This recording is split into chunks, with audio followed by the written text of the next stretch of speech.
Good morning. My name is Btk I am a student of Banasira Chandival first year, and today I will show you how to make fish stock.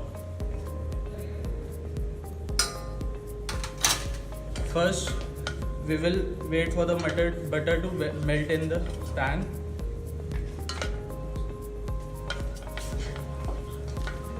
Then we will add fish into it.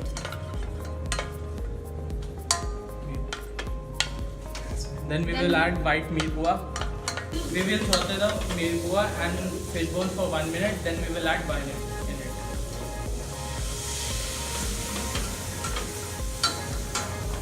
Then we will add water in it and mukirani, and we will cook it for 20 minutes.